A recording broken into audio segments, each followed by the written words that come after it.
Hi, everyone. My name is Christine, and nice to meet everyone here, all the small business owners. So as Rebecca mentioned, I'm a recruiter, career consultant, and owner of Magnolia Recruitment.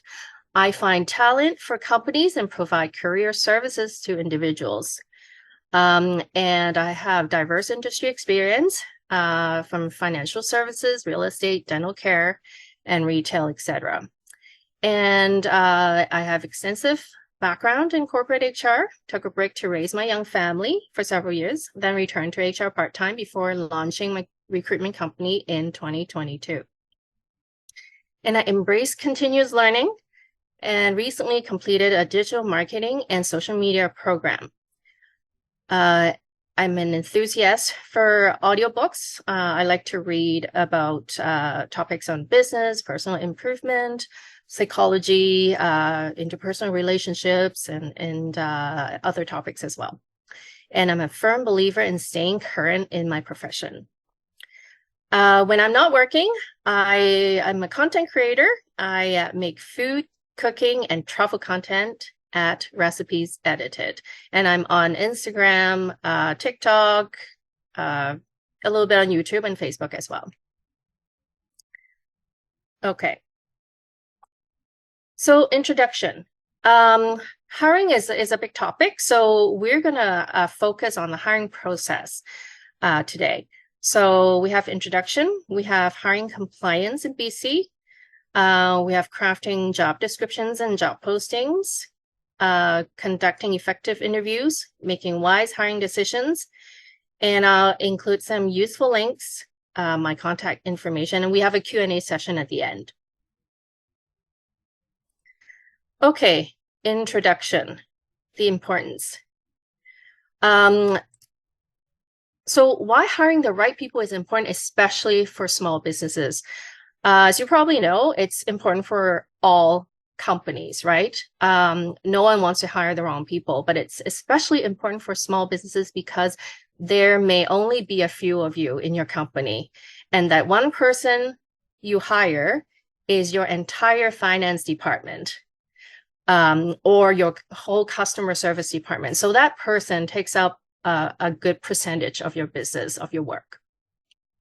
So I'll start from quotes from the famous Jim Collins, author of Good to Great. Great vision without great people is irrelevant. I know y'all have great ideas, but you do need the right people to build it for you. People are not your most valuable assets. The right people are. I'm not sure how many of you already have staff and have experience hiring the right people versus the wrong people.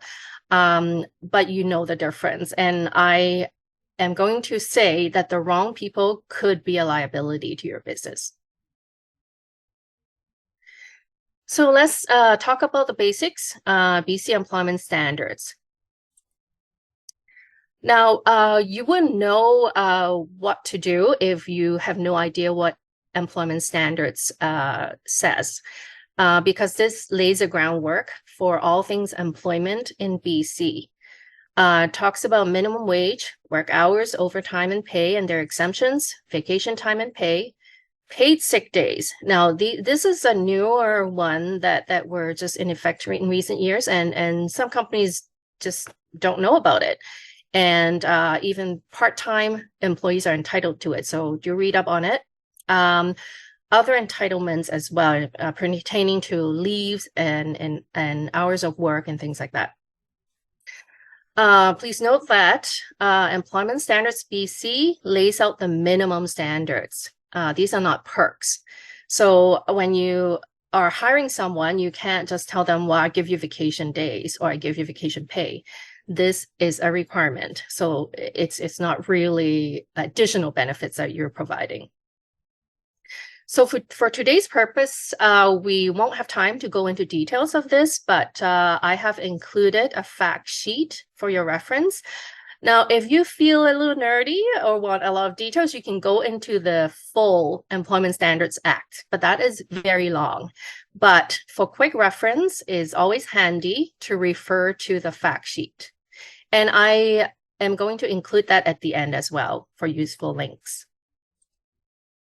So job description and job posting. What's the difference? Now, I know that these two terms are used interchangeably a lot, but there are differences, and I will tell you what they are. So job description, the purpose is to describe the scope of work for a position. You basically start with a job description when you think of hiring someone to help you. You will need to write down what you want that person to do for you. So this is what job description is for. Now, it should be in a clear, readable format, and items to include is job title, reporting structure, who that person reports to, and if anyone is reporting to that person. Responsibilities, kind of the big picture, the scope, and specific duties, what that person will be doing specifically. It can be very long and detailed, and that's okay because you want that to be clear. Now, I know that small business owners are short on time. You're all very busy, but having something is better than having nothing as a job description. So do spend a little bit of time to draft a job description. And also you're going to base your performance review on that later on with that new employee. So job posting. The purpose of job posting is to market the job. So it should include job title, compensation. I have a special note here about the Pay Transparency Act BC. And this is something that not all companies know. Part of a section of Pay Transparency Act says that all publicly advertised job postings have to have a specific pay amount or pay range. So I've noted some examples here. The ones that are not acceptable and ones that are accepted. So a range, a specific number is also okay. So there's the reference, and I'll have that at the end as well. So in addition to compensation, we'll also need nature of employment, specify if it's a permanent or temporary position, full-time or part-time. And if it's part-time, it's helpful to note the number of hours. The location of work, whether it's hybrid or remote. A lot of candidates that I come across want hybrid or remote work. But I understand that depending on the nature of work and the type of companies, this may not be possible. And there are still people who prefer to work outside of their home. So include a brief intro of the company. What's unique about your company? You may think, oh, my company is very small, and there isn't much that I can show. But you never know. You may draw candidates that have a particular interest in the type of company you have or the products that you sell, and it's helpful to note that. Summary of job, including role it plays in the company and reporting structure. Scope of responsibility and main duties. Now, don't include the entire job description if it's very long. Please make it concise and easy to read. Generally, I would say 1 page is the length of a job posting, but sometimes job description can be longer than that. Desired or required qualifications, including education, experience, skills, and other criteria that you may have. Show them the benefits that you provide, extended health, employee discounts, professional development, and things like that. Ways to apply and what to expect after application is submitted. Avoid requirements that discriminate against attributes that are unrelated to work. Examples of that may be age, family background, gender, and that sort of thing. Keep in mind, this is the marketing copy of the job. Make it easy to read and enticing. So remember, this posting is to attract candidates. So you want to write it in a way that is easy to read and attractive to your potential applicants. So after you have the posting, where to post a job? You can't really just have a posting and let it sit on your computer, right? You have to post it somewhere for people to see. General online job boards like Indeed, LinkedIn, WorkBC, and JobBank, etc. Some are free, but with conditions. For example, certain industry recruitment agencies, for example, don't get free postings on LinkedIn. So you'll have to see, check the fine print. But a lot of them are free. Industry-specific job boards, for example, like the professional organizations, other associations that are specific to your industry. School job boards. This is especially useful if you are looking to hire new grads or students. Nonprofit organizations, some of them have job boards as well.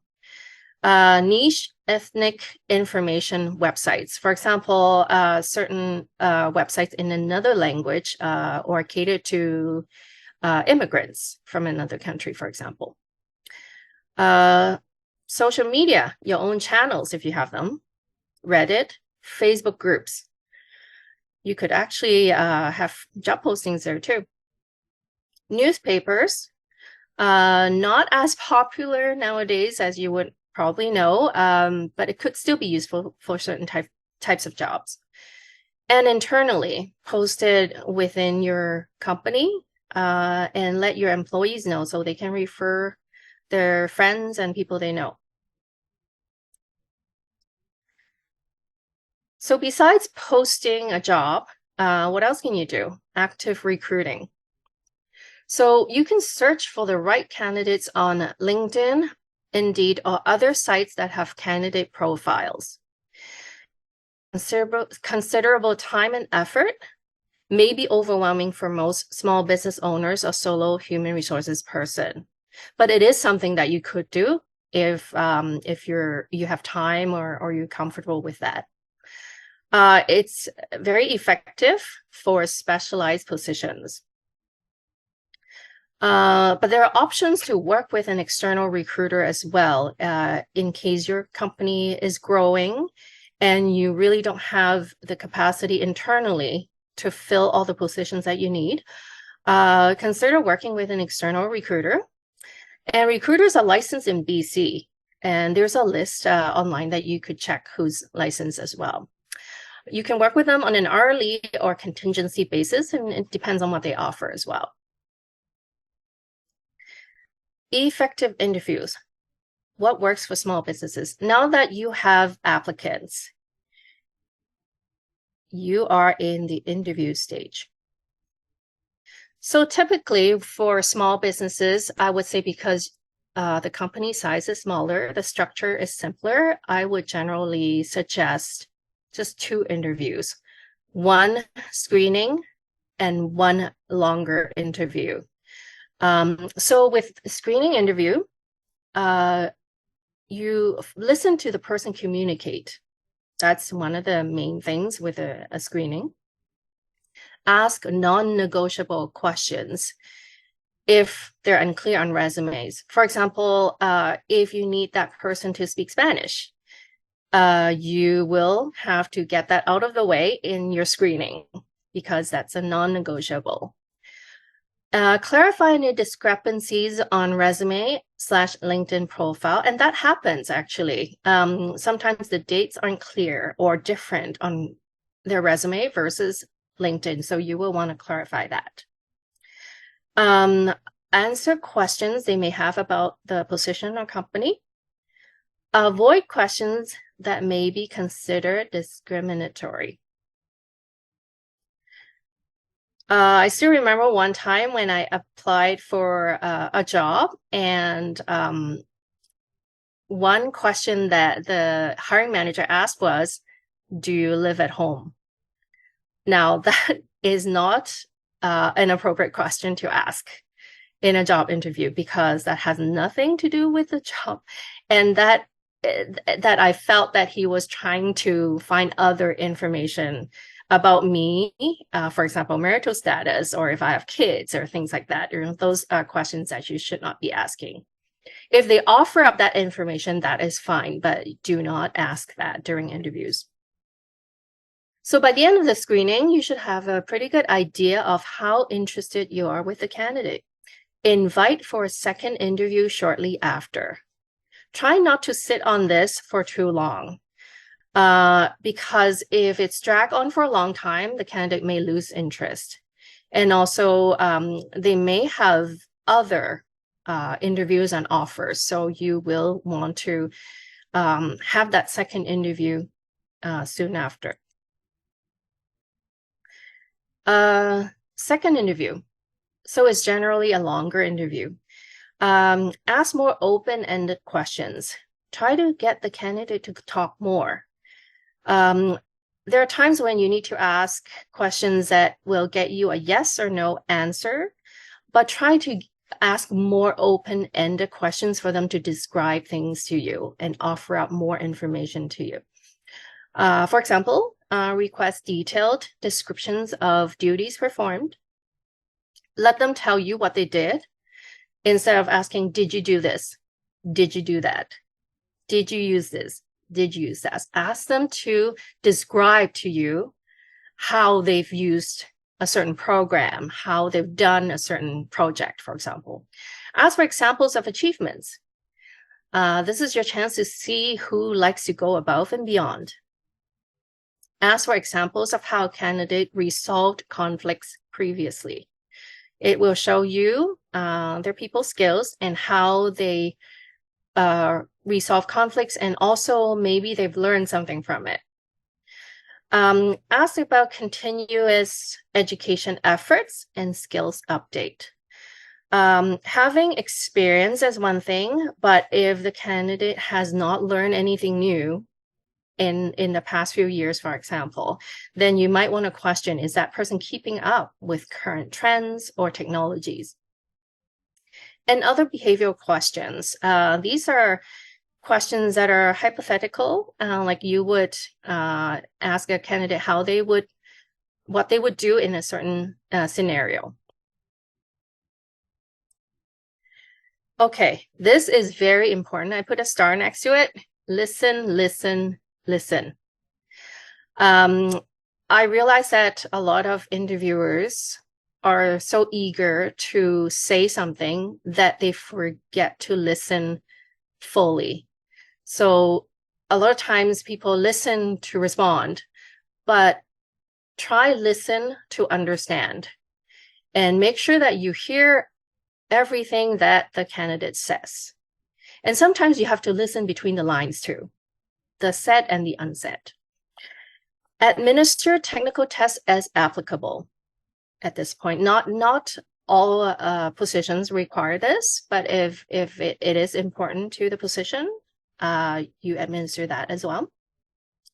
Ask for pay expectations, but not what the person made in the last job. Now, this is something newer with Pay Transparency Act BC. You cannot ask the person what they made in the last job, and you cannot base what you offer to the candidate based on what they made in the last job. So don't ask that question at all.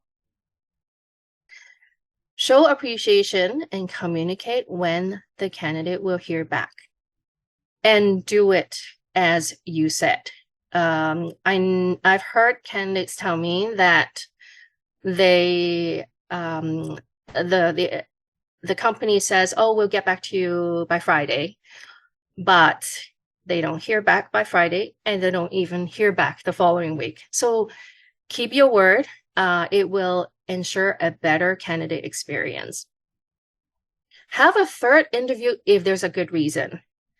If your organization is larger, and there are more than one person that person will be reporting to, for example, if there's a good reason, you can have a third interview.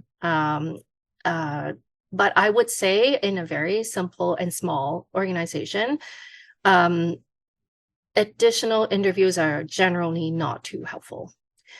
As for references, ideally at least 2 from previous work. Generally, people will give 3 references. They may have a letter that was previously written. They may have the person's name, telephone number, and email address that you could contact.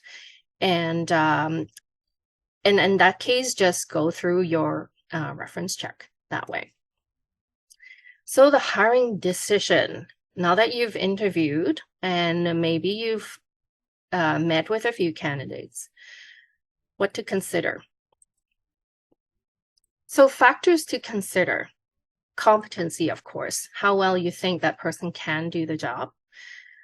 Cultural fit, this one is a little more subjective, but at the end of the day, that person has to work with your team. So that's your assessment, right, of that person. Maybe the values that they have, is that aligned with your business? Is that consistent with the service that you offer? The ability to learn, again, I started this one because I think sometimes hiring managers don't give enough credit to this part. They look at experience. Some even think that the more years, the better. I would say that's not necessarily the case. I would pick someone who has a good ability to learn over someone who has years of experience, but lacking the ability to adapt or acquire new skills. So really keep this part in mind. So reference check, background check, criminal record check if applicable. So see if those come back positive and, assess that as well. So know your ideal candidate, but also be realistic. Now, I know some business owners may have this image in their head. They want to hire someone who can do what they do. No one else can do what you do. Exactly. So know that ideal person, but at the same time, see what's available out there, who can do the particular job that you want to have done, and hire the best person that you can find. Okay. So once you select a candidate, decide on a reasonable offer. Keep in mind that salary and wages is just one aspect. There are other things that candidates look for that are beyond the salary or wages. You may think, oh, I'm a small business. I can't really offer high salary or wages like the big tech companies. So am I ever going to hire anyone? Yes, you can. And of course, you need to offer something reasonable, something hopefully aligned with market. And but offer other things like flexibility in work. Some people really value flexible work hours, for example. Hours that will allow them to take care of their families, for example. That's very important to parents, for example. Or if you're hiring a student, the schedule that can accommodate their studies is very valuable to students. And for other professionals, maybe it's benefits, maybe for someone who's newer, looking to learn a lot, professional development is a big one for them. So don't wait too long. Great candidates may get multiple offers. Bottom line is you can never be 100% sure, but you have 3 months to train and reassess before you're required by law to give notice or pay in lieu of notice if the employment does not work out.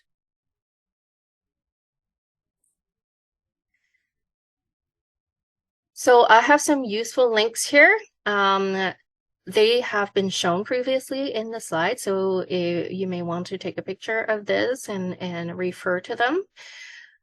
For the fact sheet and the Standards Act, the full act here, and also the Pay Transparency Act, PC.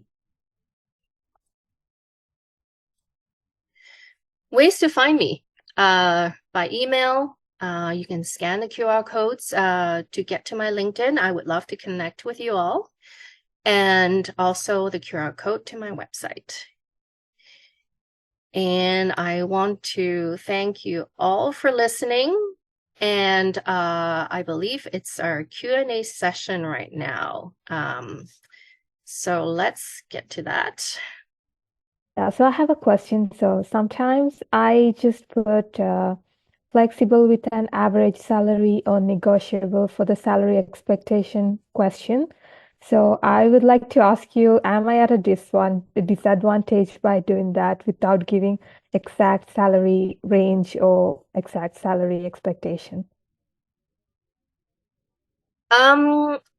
It's good to give a range. You're asking from an applicant's perspective, right? Yeah, so that It's how they think of that. good to give a range. Oh, okay. It's good to give a range. Let them make an offer, and then you can negotiate if it's not where you want it to be. Oh, yeah, thank you. So we can just give it a few seconds to get people to type their questions. Oh, yeah, there's another one here. So when the company puts a salary range in the job description, how negotiable is it to ask for more, is the question. I would say every company is different. And if you want to negotiate outside of the range, the company will have to be able to pay that, right? And a lot of times they're hesitant because they have to watch the budgets too, right? But it is possible if you can show why you're worth the amount that you're worth, and they think they can get more value from that for their business. But a lot of times, I must say that because they do have to watch their budget, it's tough to negotiate outside of the range. So is that a good idea for an employer to give a gross range? Because I saw some of the people they're doing the interview, they just say, okay, in 2 years, your salary is going to grow from here to there during the interview. Is that a good practice or no, based on your experience? Well, it is a good practice, I would say, because that gives something for the applicant or the new employee to look forward to. And especially if you sense that that person wants to grow. Because there are different types of employees, right? Some may just want to do the same job. They're not looking to move up. They are just content in the same spot.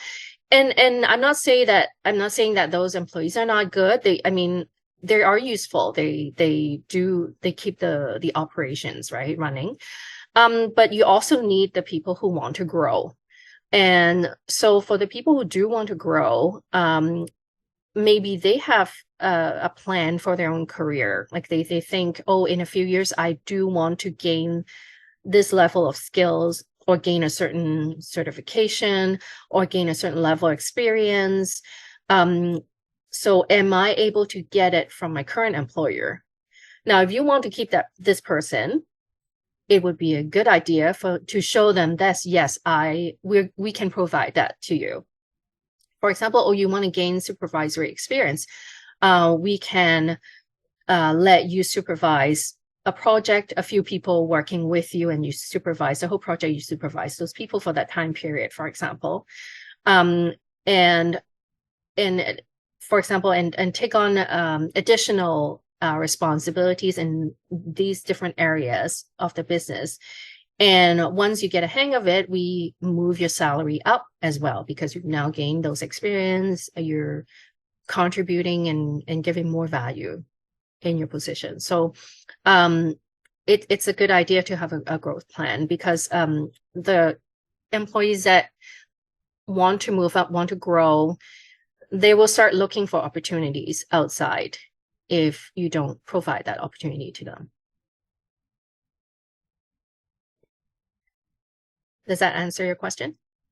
Yes. Another question from one of my clients, and basically they're asking in what extent, if, for example, somebody not performing, and in what kind of extent they can let that person go. It's not say that person is bad person, it's just not the right fit for that particular position, that they're not able to complete the job or complete the task.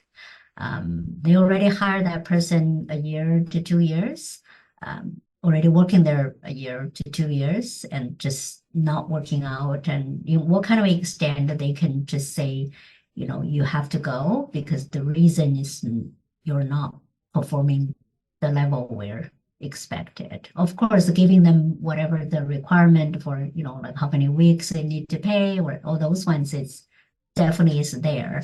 But just for the business owner or their HR department, what is the process? How many time of notice or reviews they have to do, and then before they can say, we need to let you go, or they just have to make a quick decision now. They can just, do whatever the correct way based on the Employment Act.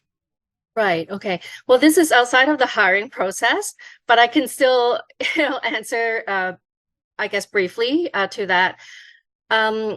If the employee has been working for a company for a while and it's still not working out, you can refer to the Employment Standards Act for the number of weeks of notice that you need to either give to the employee or to pay them out if you don't give notice. I know a lot of companies don't prefer to give notice because, the employee is not going to be motivated to work for you for another 2 or 3 weeks, knowing that they're going to lose the job at the end of that. And because they're not performing well. And plus, you may not want a person who's not performing well to continue to do the work anyway. So in that case, you would pay that person at least the amount that is specified by the Employment Standards Act. Now, the longer the person works, the more you actually should pay, likely above and beyond Employment Standards Act too, because that is just the basics, right? So it depends on that person. It depends on a lot of factors. Has to do with the position of that person in the company, how difficult it is for that person to find another job. Age is a factor too. And of course, the length of service, right? Like I said, the longer, the more above and beyond you have to pay. And in that case, you may want to consult a lawyer if that person has had many years with the company. But if not, if it's, say, a couple of years, usually you can just go with the employment standards. And if that person has a higher position and it may take longer to find another job, a comparable job, then you may have to give a little more.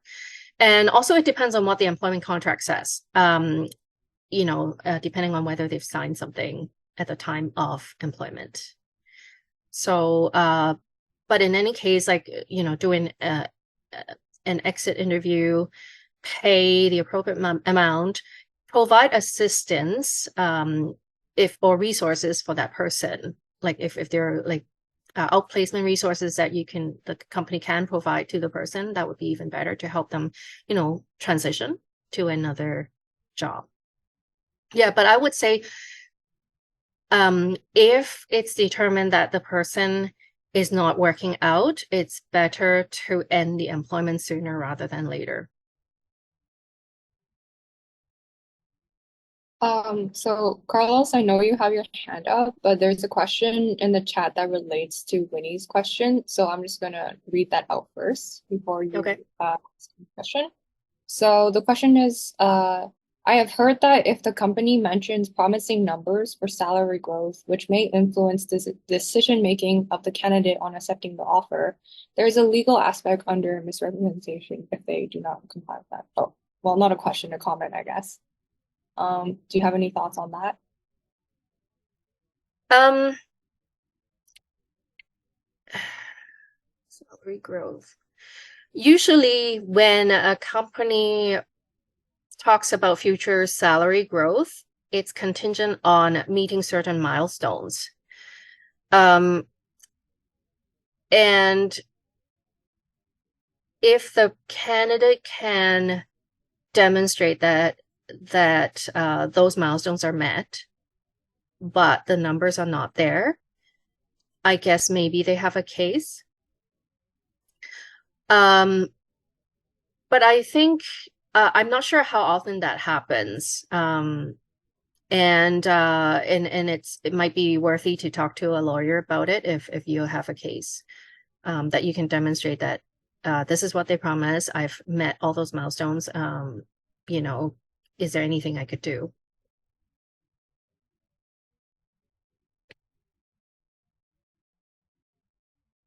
Yeah. And when you just said, if a company gets a lot of applications, oh, Winnie, this is another question, right? Okay, if that's the case, Carlos, you go ahead and ask your question then. Thank you. Christine, one question. Currently, what's the situation of the labor market in general? Are we in an employer's market or an employee's market? Like, what's the current situation of the labor market?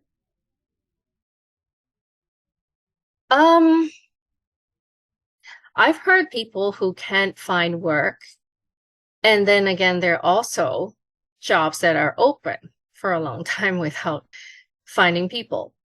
I don't think it's obviously lopsided now. It's probably sometimes a mismatch. Like, you know, what we need in the market is not what people are looking for out there. So I wouldn't say it's a particularly tough market for either side. Thank you. You're welcome. So I see Winnie has a question. If a company gets a lot of applications, how to sort to get to the short list?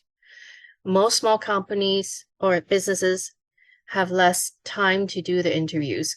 It's true. It can be a good problem if a lot of the applications are good applications. But from what I can see, I would say a lot of times over 90% of the applications are not very useful, unfortunately. And so if a company has applicant tracking system, that would help, although I wouldn't rely on that 100%. But if you need to sort through, it's maybe keep in mind what you're looking for and scan the resumes just quickly for, you know, keywords and things like that. You may not have time to read in detail all of them. But if it is overwhelming, I would say, and your company is growing, there's so many demands on you, I would recommend working with a recruiter. And it doesn't mean that you have to hire a recruiter to be your employee. You can, like I mentioned earlier, you can work with a third-party recruiter on a term basis, right? Either charge early, or you can outsource and have a contingency recruitment service. You know, talk to a third-party recruiter to see what works for your company. And because, you know, it is very time consuming, and if you're faced with, you know, 200 applications and you just don't know how long it'll take you to go through all of them to find the one that works, or if you go through, 180 and still none of it looks good, and what are you going to do, right? You've just spent all this time. So when it gets overwhelming, it's worth looking into options of working with someone to help you. Is there any tips to add in certain conditions or certain things into the job posting and to eliminate that many unqualified applications? Because what we see is if people posting jobs through LinkedIn or through Indeed or through some other platforms, and there's many people maybe set up almost like a automatically apply, and they just apply anything, have 3 keywords or something related with what they're looking for. So this is creating a huge backlog for some of the, especially smaller business. And if it's a large business, they might have an HR department or they have a recruiting, agencies. But for small business, if they see suddenly you have hundreds, application coming in just for one position, it's a pretty difficult for them to sort through. So based on your experience, is there any tough questions, or maybe there's certain tips for them to help? Yeah, absolutely. There are things that you can put on your postings to help reduce that number. For example, if there's a non-negotiable item that you must let that person know, or any applicant know, you can have it prominently displayed on the top of the posting. For example, you must reside in the lower mainland of BC to be considered for this position. Otherwise, you get people, applying from all over the world, basically. Even for an in-person job, you just sometimes you wonder, why would those people apply? But try to do that. But even with that, you will still get applications from the other side of the world. But just try to be as clear as you can of what you're looking for. And sometimes even in the job title, for example, if it's very specific and you must have that, I see that sometimes people include that even in the job title, like in brackets, that, what that thing is. For example, an accountant, I need full cycle. So I sometimes, maybe I'll add that. Or I need, a manager, but I need that person to speak Chinese, for example, then I will have to note that, like bilingual English, Chinese. So that would deter some of the people who aren't qualified or don't have that specifically to apply to your job. But there are only so many things you can do. You can't have all the things that you want on the job title, right? So you just have to have one thing there, and then maybe something else on the top of your posting to be clear on what you're looking for. Sometimes it's true that it's not the number of applications, it's the quality of the application that really counts. Mm-hmm. We have a question from Bruna, if you see it there, but I'll read it out. It says, is it okay if the employer adds a note in the job posting that the candidates must be able to work legally in Canada? Absolutely. This would be helpful because I think some people want to move to Canada, and sometimes they'll try applying to positions that don't specify that, hoping that they may get sponsorship, or that company might help them move to Canada. It's helpful to note that you might think that it's obvious, but it's helpful to say that that person needs to be able to legally work in Canada. Right. Okay. So there's 2 private messages, so 2 questions that were private message to me. So the first one is kind of related to what the previous question actually, and it's from an applicant point of view, for newcomers to Canada who have a wealth of international work experience, but not so much locally, how should they position themselves when applying to jobs, from drafting resumes and cover letters to interviews, knowing that most businesses have a heavier focus on local experience? It's true. I've come across a number of new comers, job seekers. The first job is always the toughest. And I would suggest in that case for them to network, volunteer. For example, volunteer in, for V2RF Foundation or other nonprofit to gain local experience. I mean, volunteer experience is experience as well. It's local experience as well. So do get out there, volunteer, and network with people.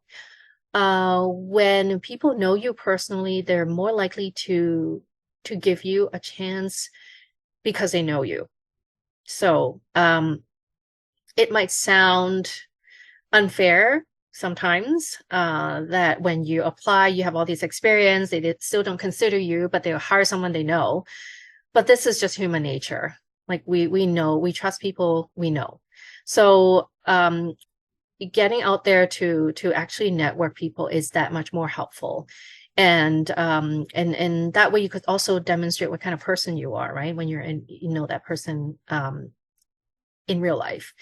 And on your resume, I would say definitely make sure that the skills and the experience that you list is in line with the job that you're applying for. You don't have to list every single thing that you know if a lot of it does not apply to the job that you're looking for. Make sure you align your background and your experience with your desired jobs, because the more that the hiring manager can see that you are a fit, the more likely that they'll hire you. I know that some companies are open to working with newcomers. There some do, like I have seen that. And although I know that a lot of them may want local experience, but it's not like you won't have a chance. And also stand out in a good way by showing your appreciation for the hiring manager or recruiters, companies that you've come across. I remember having met a job applicant. He's brand new in Canada. I think when I interviewed him, he has only been here for a few days, and was so thankful for the opportunity to interview that he kept thanking me. And then he also kept in touch, even though in the end my client didn't hire him, but he invited me out for a coffee to thank me and that sort of thing. And that positive attitude and the way he showed that he's flexible and eager to learn and eager to adapt to life in Canada is really helpful. And actually within a month he got a job, except he had to move to Toronto, but he was very willing. Like, he's open to living in either Vancouver or Toronto, so he was considering both cities. And within a month, not a lot of newcomers can say that. And of course his English was good too, so that is one thing that you could work on is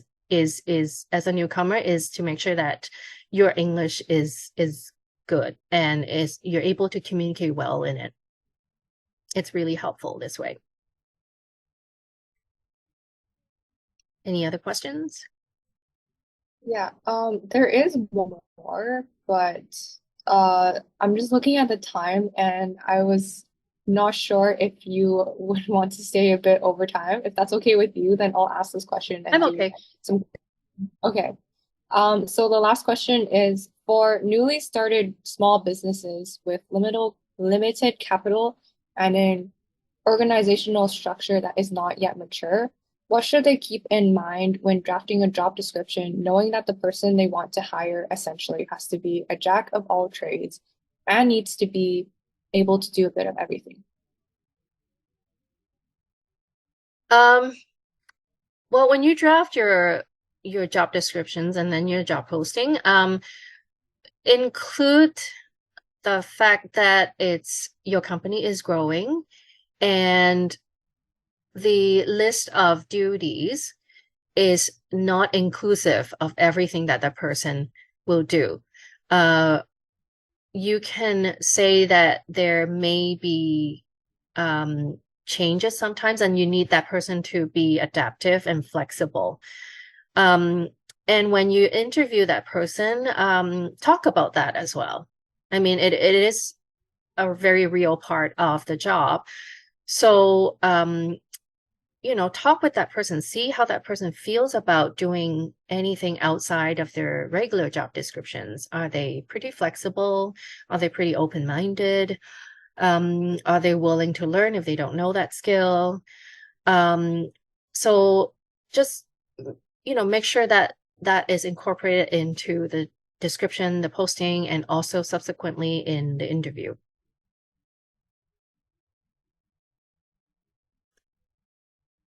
Okay, well, that was the last question. So I'm just gonna do some quick closing remarks then to just end off our workshop here. So like I said earlier, here is the QR code for you to join our online community and also to have access, find all of our socials, Instagram, Facebook, LinkedIn. But thank you all for joining us for the first workshop of 2024. And thank you so much to Christine for donating your time, especially for staying overtime, longer than the time that we asked you to, answering all of those questions. We really appreciate you being here, and it's really going to benefit our community long term to have this information being so freely accessible.